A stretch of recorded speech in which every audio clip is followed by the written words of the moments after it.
अन्तर्धार्मिक सहकार्य विभिन्न धार्मिक समुदायसँग धार्मिक तथा सांस्कृतिक अधिकारको पहिचान गरी सबै धार्मिक समुदायको अधिकार सुनिश्चितताको लागि राज्यसँग दबाव सिर्जना गराउन साझा कार्यक्रम बनाई देशव्यापी रूपमा सञ्चालन गरिन्छौँ। राज्यसँगको पहुँचको वातावरण सिर्जना गर्न नेपाल सरकार र राजनीतिक दलहरूलाई धर्मनिरपेक्षतालाई व्यावहारिक कार्यान्वयन गराउँदै नेपाल सरकार र राष्ट्रिय क्रिस्चियन महासङ्घ नेपालको 3 बुँदे र 6 बुँदे सहमतिको आवश्यकतालाई बुझाइ चुनाव अघि नै कार्यान्वयन गराउन आवश्यक समन्वयको साथै दबावमूलक कार्यक्रमहरू आयोजना गर्छौँ। अब राष्ट्रिय क्रिस्चियन महासङ्घको उदारवाद छैन चुनाव पछि गरौँला भन्ने होइन, चुनाव अघि नै कुन पार्टीले हामीसँग सहकार्य गर्न खोज्छ, हाम्रो माग 6 बुँदे पुरा गर्छ अनि मात्रै त्यसलाई हामी चाहिँ सहयोग गर्छौँ। होइन भने खबरदार तपाईँहरूलाई भन्छौँ, सहजमा कुनै पनि नेतालाई छिर्न नदिनुहोस्, कुनै पनि नेतालाई छिर्न नदिनुहोस्। यो महासङ्घको निर्देशन छ भन्नुहोस्। किन भन्दाखेरि चुनाव अघि नै अब हामीले माधव नेपालले भने जस्तो उदारोवाद छैन, नगदी। अब राष्ट्रिय क्रिस्चियन महासङ्घले सबै कुरो नगदी मात्रै गर्छ। मैले भनिदिइसकेको छु नेतालाई। अब तपाईँको 6औं नम्बरमा अन्तर्राष्ट्रिय मानवाधिकार र धर्मनिरपेक्षताका पक्षधरहरूसँग चाहिँ अर्को एउटा छुटेर ओडा तहदेखि नै राजनीतिक चासो राख्ने क्रिस्चियनहरू सुन्नुहोस् है, ओडा तहदेखि नै राजनीतिमा चासो राख्ने र अहिले चुनाव जितेकाहरूलाई राजनीतिक रूपमा अभिप्रेरित गर्नु पर्यो क्या हामीले। ओडा जुन पार्टीको टिकट पाए पनि हुन्छ, हामीलाई यो पार्टी त्यो पार्टी भन्ने छैन क्या। जुन पार्टीमा तपाईँ लाग्नुहुन्छ त्यो पार्टीमा तपाईँले टिकट पाउनुपर्छ, नपाए तपाईँ हामीलाई भन्नुहोस् टिकट नदिनु भए त्यो अर्को पार्टीमा लाग्नुहोस् न, हामीले के खाइदिएको छ तिनीहरूको। अब हामीले यस्तो खालको वातावरण बनाउनु पर्छ कि वडा अध्यक्षहरू कम्तीमा पनि देशभर हाम्रो क्रिस्चियन वडा अध्यक्षहरू ट्याक्क टेबलमा वडा अध्यक्ष हाम्रो फिल्मन दाइले उपर खुट्टी लाग्दै बस्दाखेरि बाइबल बुझेर च्यापेर बस्ने वडा अध्यक्ष बनाउनु पर्छ कि हामीले। अनि त्यो वडामा आउने पनि त वडा अध्यक्षले आफ्नो धर्मशास्त्र त बोकेर बस्न पाउनु पर्यो नि। अनि तपाईँको चाहिँ ट्याक्क लाएर मेयर उपमेयर भनेको छ हजुर। अनि त्यहाँ सुन्नुहोस् है, अर्को यस्तो राम्रो कुरा छ कि खानै नखाएर बोलिरहँ जस्तो कुरा छ क्या। अहिले म सिंहदरबार जाँदा जम्मैले मलाई तपाईँको चाहिँ जयमसी आयो भन्छन्, म त नामै जयमसी। प्रभुलाई धन्यवाद होस्, जुनसुकै बहाना पनि ख्रिस्ट प्रचारिनु पर्दछ। जुनसुकै बहाना पनि सबले यो किन भन्दाखेरि मेयर बाइबल राखेर कुर्सीमा बस्ने, उपमेयर बाइबल राखेर बस्ने होइन। अनि हामीलाई त्यो यो पार्टी न त्यो पार्टी, कि हाम्रो सबैको पार्टी नै प्रभु हो, प्रभुकै हामी सदस्य, पार्टी सदस्य चाहिँ प्रभुको ल्याएको छ। तर त्यो ठाउँमा पुर्याउने पार्टीहरूसँग हामी सहकार्य गर्नुपर्छ। अब सहकार्य गर्नुपर्छ। अब हामीले हजुरी भन्ने चलन गयो हेर्नुहोस् है। तेस्रो कुरो, प्रदेश सभाका हाम्रा मान्यहरू, प्रदेश सभाका मान्यहरू महासङ्घले भूमिका खेल्छ। टिकट दिलाउनु पनि जिताउनु पनि भूमिका खेल्छ। म त अब जिल्ला घुम्छु, म घुम्छु हाम्रो राजनीति गर्ने मान्छेहरूको। तपाईँलाई फेरि अर्को कुरा क्लियर के भन्छु भन्दा, मण्डलीको पुजारीले मण्डलीकै मात्रै सेवा गर्नुहोस् अनि सबै कुरा आफै बन्छु भन्ने नि नलाग्नुहोस्। तपाईँको दर्शन र बोझ अनुसार राजनीति गर्नेहरूलाई चाहिँ प्रार्थना गरेर चर्चबाट तपाईँले प्रेरणा दिनुहोस् न, प्रेरणा दिनुहोस्। मलाई 15 वर्ष अहिलेसम्म मैले ज्ञापन पत्र दिएँ। अहिलेसम्म पनि सिंहदरबार पस्नको लागि मैले चाहिँ पावर लाएर हात जोडेर पस्नु पर्ने। अब म सक्रिय राजनीति गर्छु, अब म सक्रिय राजनीति गर्छु। यो देश मेरो हो। अब म सक्रिय राजनीति गर्छु। सिंहदरबार भित्र तपाईँको चाहिँ अब पास माग्ने होइन, पास देशभरका क्रिस्चियन भनेपछि नामै नसोधी पास पठाइदेऊ भनेर दिन्छु। मलाई त यो त अलिकति मात्रै रिस उठ्या, पुरा उठ्या छैन, पुरा उठ्या छैन मलाई। राज्यको एउटा संस्कृति मन्त्रालय भनेको सबैको साझा अभिभावकत्व निर्वाह गर्नुपर्ने ठाउँ होइन। राज्यबाट एउटै धर्मलाई करोडौं बजेट छुट्याउँछ अनि हामीले भेट्न जाँदा पनि यसो धर्मको मान्छे भनेपछि गेटबाटै पासै च्यातेर फाल्दिने। खबरदार, अब नेपाली क्रिस्चियनले बुझ्नुपर्छ यो कुरा। यो सिबी गजराजको यो उद्धव चिमरियाको मात्रै अपमान होइन, सिङ्गो नेपाली क्रिस्चियन समुदायको अपमान हो। अब प्रेमाले जस्ता संस्कृति मन्त्री नेपालमा बन्न सक्दैनन् यदि कसैले भन्छ, तपाईँहरू यहाँ मिडियाको नि हो भनेदेखि कि प्रेमालेलाई साझा अभिभावक संस्कृति मन्त्री बन्नुहोस्, होइन भने राजनीति गर भनेको छ, के अरे राजीनामा गर भनेको छ सिबी गजराजले भनिदिनुहोस्। पाइँदैन त्यसरी गर्नु। हामीमाथि अपमान गरेर, देशका 30औं लाख मान्छेहरूमाथि अपमान गरेर मैले सुन्दै थिएँ सिबीलाई ठिक्क पर्यो होइन, सिबीलाई ठिक पारे होइन, यो क्रिस्चियन समुदायले ठिक पारेको। म त एउटा भिक्टिम पात्र मात्रै हो त्यहाँ। मैले त राम्रै शब्द गरेको छु त्यहाँनिर। चाहिँ के भनेको छु, हाम्रो साझा अभिभावक भनेर तपाईँलाई भेट्न आएको। साझा अभिभावक बन्न पर्दैन, यो भेला सकेर काठमाडौँ जाउँ न, अनि मैले जाने छ। अब तपाईँको त्यस्ता मन्त्रीहरूलाई यो पटक बजेट छुट्याउन लाएर छोड्छु मैले। हेर्नुहोस् है,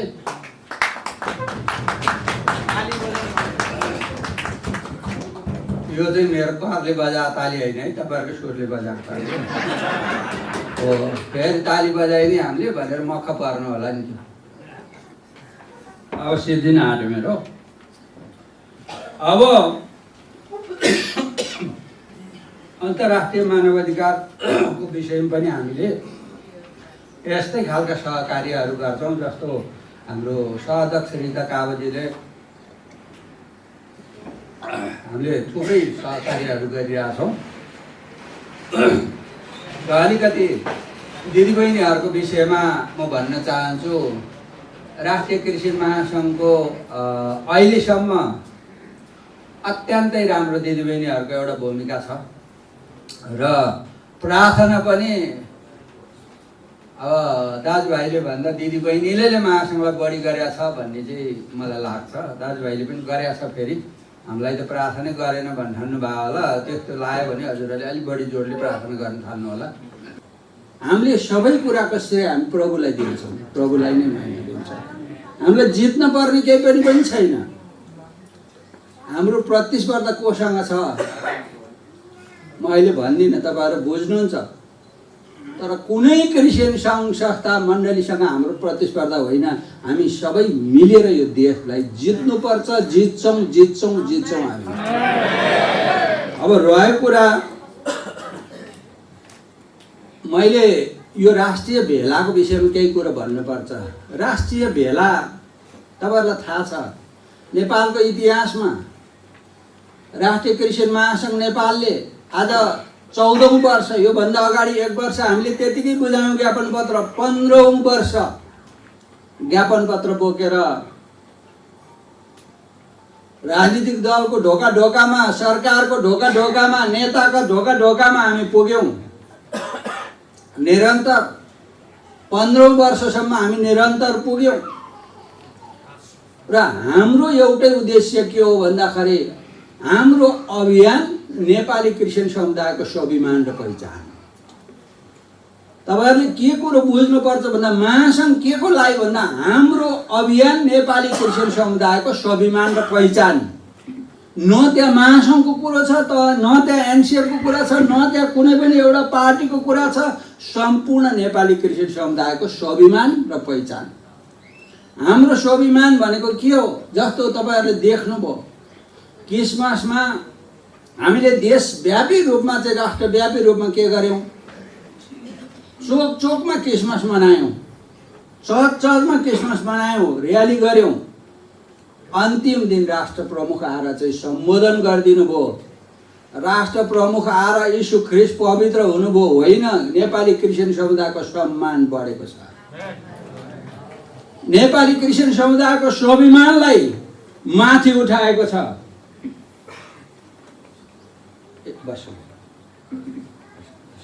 मेरो आजको यस कार्यक्रमको अतिथि र पूर्व गृह राज्य मन्त्री रिजवान अन्सारीजीलाई आसन ग्रहणको लागि म अनुरोध गर्छु। उहाँलाई हामी ताली बजाएर स्वागत गर्नेछौँ। र उहाँ चाहिँ धर्मनिरपेक्षताको अभियानमा हामी सँगै धेरै ठुलो अभियानमा हामी चाहिँ निकै हिँड्यौँ र उहाँ अत्यन्तै मेरो अनन्य मित्र पनि हुनुहुन्छ र उहाँ आइदिनु भयो। उहाँलाई हामी आभार प्रकट गर्छौँ।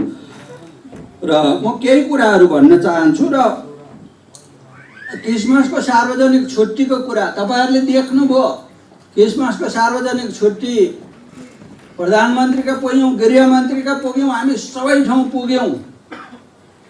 क्रिसमसको छुट्टीको तर धेरैको प्रश्न शनिबार थियो। तर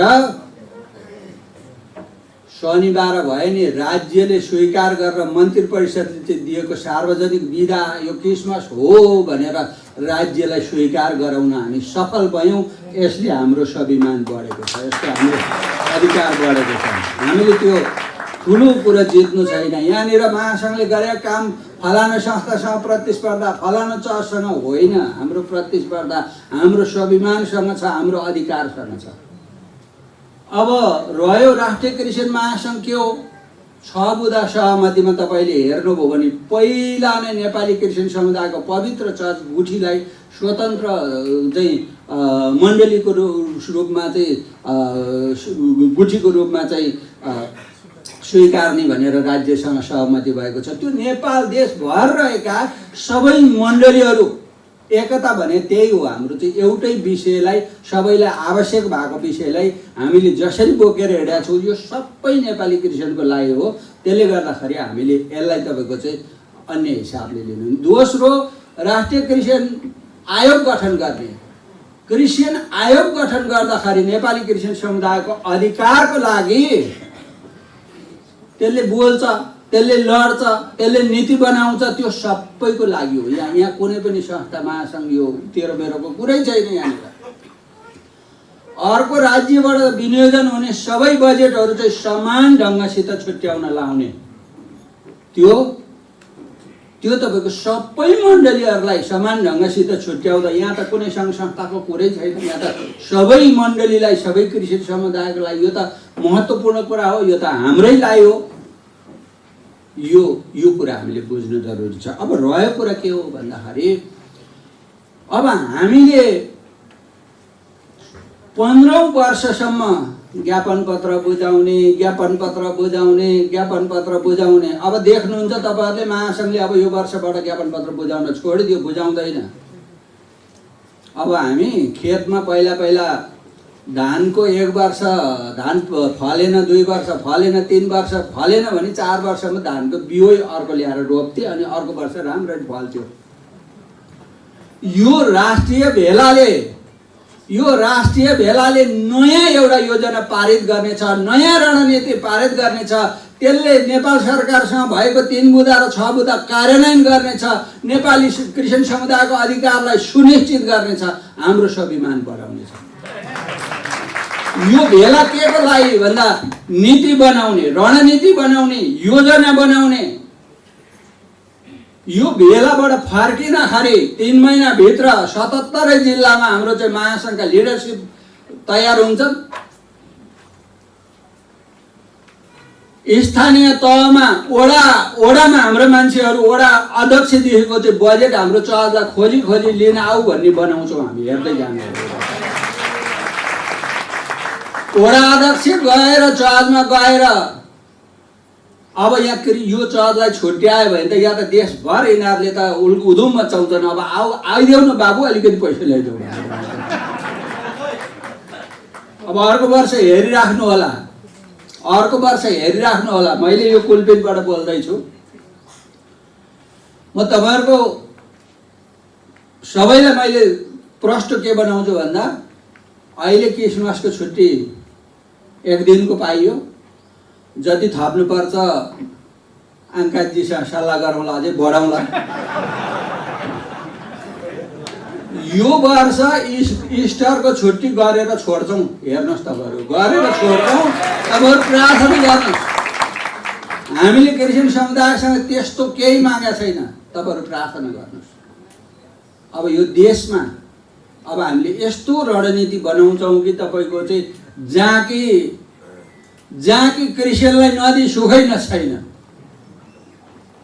अब रह्यो क्रिसमस मनाउने कुरा, मेरो मित्र आङ्कालीज्यूले अघिदेखि जे जे भन्नुभयो त्यसमा म एकदम मेरो तर्फबाट समर्थन छ र सबै कुरामा हामी सबैले उहाँको लागि प्रार्थना गर्नुपर्छ।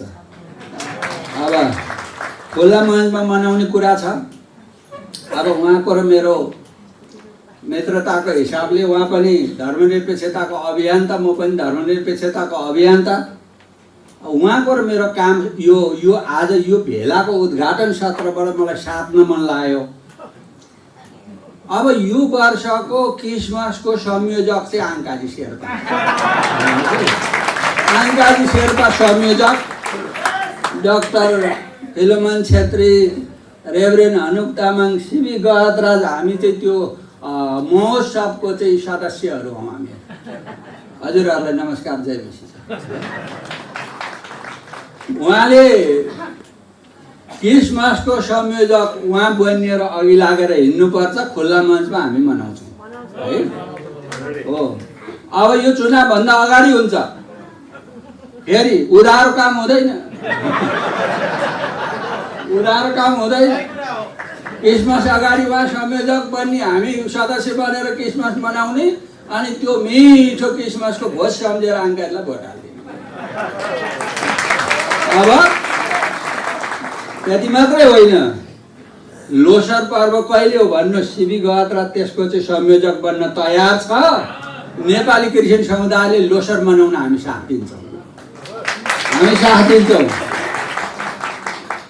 त्यसले गर्दाखेरि हामी एउटा कुरा के छ भन्दाखेरि यो धर्मनिरपेक्षतालाई व्यावहारिक रूपमा कार्यान्वयन गरेर संस्थागत गर्दै सबै नेपाली जातिहरूको, सबै अल्पसङ्ख्यक धार्मिक समुदायको अधिकारलाई सुनिश्चित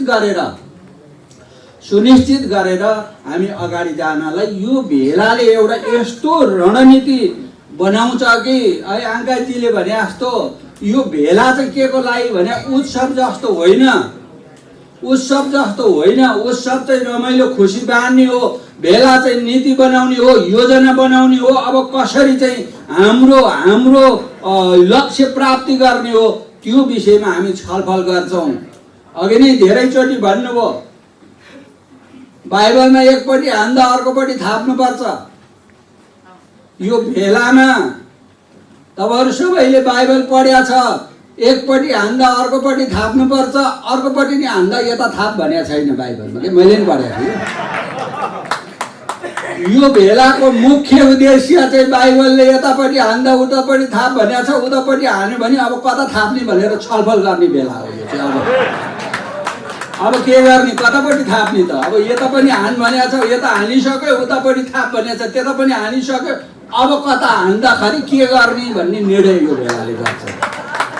यो भेलाले गर्छ। यो भेलाले गरेको निर्णयले नेपाली क्रिस्चियन समुदायको स्वाभिमान र अधिकारलाई सुनिश्चित गराउँछ। अहिले क्रिसमसको छुट्टी राष्ट्र प्रमुख ल्याएर सम्बोधन गराउन हामी सफल भयौँ। अब अर्को वर्ष इस्टरको छुट्टी र ओडामा चर्चलाई बजेट धेरै होइन, राज्यबाट सम्बोधन गरेको बजेट हामी हालेर देखाउँछौँ, हाल्न चाहन्छौँ।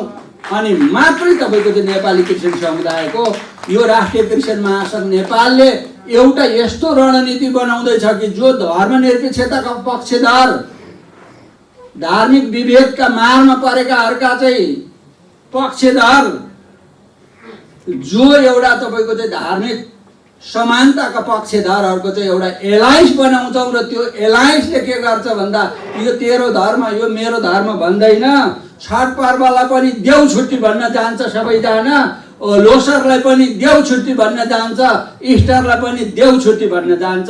हाम्रो सबैको आवाज एउटै हुन्छ। हामी सबैजना 77 जिल्लाको ओडामा एलायन्सको टिम बनाएर पैसा हालेको छ कि छैन, कुन ओडामा कुन धर्मावलम्बी छ, कति चर्च छन्, हामी त्यसका चाहिँ योजनाबद्ध ढङ्गसित हामी अगाडि जाँदैछौँ। त्यसका लागि हाम्रा रणनीतिक योजनाहरू हाम्रा चाहिँ बनाउँछौँ र त्यसरी नेपाली कृषि समुदायको अधिकारलाई सुनिश्चित गर्छौँ। र हामीले यो भेलाबाट मलाई लाग्छ नेपाली कृषिले जगतले नसोचेको एउटा नयाँ रणनीति बनाएर हामी अगाडि जान्छौँ। नयाँ रणनीति बनाएर अघि जान्छौँ। अब हामीले यो पछिल्लो चरण के बुझेका छौँ भनेदेखि सबैलाई परमेश्वरले आफ्नो आफ्नो वरदान दिनुभएको छ। आफ्नो आफ्नो वरदानको काम भाग लागेर चाहिँ त्यो वरदान अनुसारको काम हामी सबैजनाले गरौँ। प्रार्थना गर्नेले प्रार्थना गरौँ, प्रचार गर्नेले प्रचार गरौँ, भाषण गर्नेले भाषण गरौँ। सबैजनाको आफ्नो आफ्नो काम भाग लाएर गरौँ। सबैजनाको आफ्नो आफ्नो काम भाग लाएपछि यो तेरो र यो मेरो भनिरहनु पनि परेन। अब एउटै रणनीति हामीले बनाउँदैछौँ कि चुनाव अघि जे गर्ने हो, चुनाव अघि गर्ने पार्टी नै हाम्रो हुनेछ। यो कुनै पार्टी हाम्रो तेरो मेरो भन्ने पार्टी नै हुने छैन। तेरो मेरो भन्ने पार्टी नै हुने छैन। अब यो चुनाव अगाडि नेपाली कृषि समुदायको राष्ट्रिय सरकारका विषयहरू, नेपाल सरकारसँग भएका सहमतिहरूलाई कार्यान्वयन गराउनको लागि पछि होइन, पहिल्यै कुन कुन पार्टीले गर्छन् हामी छलफल गर्छौँ, बहस गर्छौँ। कुन कुन पार्टीले हामीलाई चाहिँ सघाउँछन् त्यो पार्टीलाई, धर्मनिरपेक्षताको पक्षधरहरूलाई हामीले सघाउँछौँ। हाम्रो त्यही हो। यो भेलाबाट हामीले बनाएको रणनीतिले सिङ्गो नेपाली कृषि समुदायलाई एउटा उत्साहित बनाएर नयाँ एउटा बाटो देखाउनेछ।